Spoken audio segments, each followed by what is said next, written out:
Dia sebenarnya operasi apa sekalipun kalau kerajaan nak buat, boleh buat, tak ada masalah. Contohnya hari ini, kerja-kerja mencuri diesel masih berleluasa. Ada tempat-tempat tertentu dijadikan tempat simpanan diesel-diesel yang mengumpulkan diesel-diesel bersubsidi. Maknanya duit rakyat Malaysia yang kerajaan agihkan, tuan-tuan, 87% saudara, subsidi yang kita berikan kepada rakyat pergi dalam bentuk subsidi diesel, petrol 95, LPG dan juga elektrik. Banyak untuk bahan api ni je 50.8 bilion, tuan-tuan. Bukan satu jumlah yang kecil.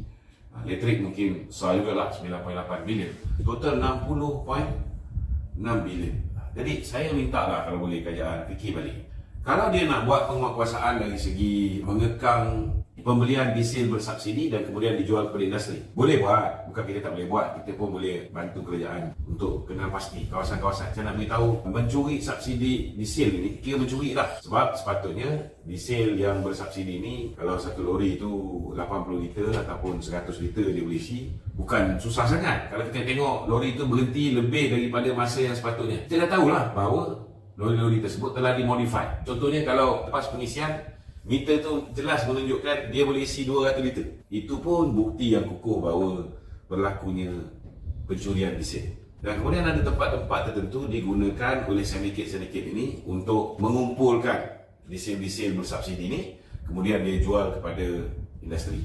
Selagi kita subsidi, contohnya harga diesel sepatutnya RM3.87. Kita jual dengan harga RM2.15. Setiap liter kita subsidi RM1.72. Selagi orang boleh isi minyak, isi diesel dan dapat subsidi, selagi itulah perniagaan mencuri ataupun membeli diesel bersubsidi dan menjual kepada industri dengan harga yang lebih murah daripada harga pasaran sebenar tidak akan berhenti.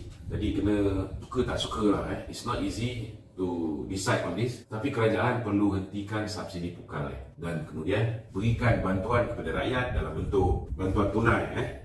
Contohnya macam dulu kita bagi BRIM, sekarang dia ada sumbangan tunai ramah. Naikkan sumbangan tunai ramah. Dan jangan hanya bagi pada B40, bagikan sama kepada M40. Top 20 pun kita tengok juga.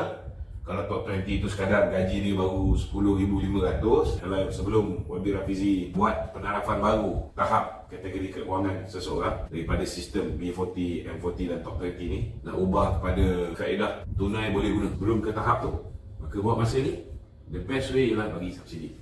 Hari ini sepatutnya, ialah kita boleh kuat kuasa kan, kita boleh suruh pegawai penguatkuasa tunggu di sepadan-sepadan negara, tengok warga Singapura beli tak minyak petrol kita orang 95 yang bersubsidi ni, dekat sepadan Golok ke, dekat Bukit Kayu Hitam ke, adakah kereta Thailand mengisi minyak. Kita boleh buat macam tu, tapi sampai bila kita nak buat macam tu? Dan dia orang pun kena tahu kalau kita daripada masa ke semasa kita improvise kaedah untuk mengekang penyeludupan. Mereka yang membuat kerja menyeludup ini juga dari masa ke semasa mereka juga dia punya kaedah dia menyeludup pun semakin sophisticated, semakin canggih, semakin banyak kaedah baru.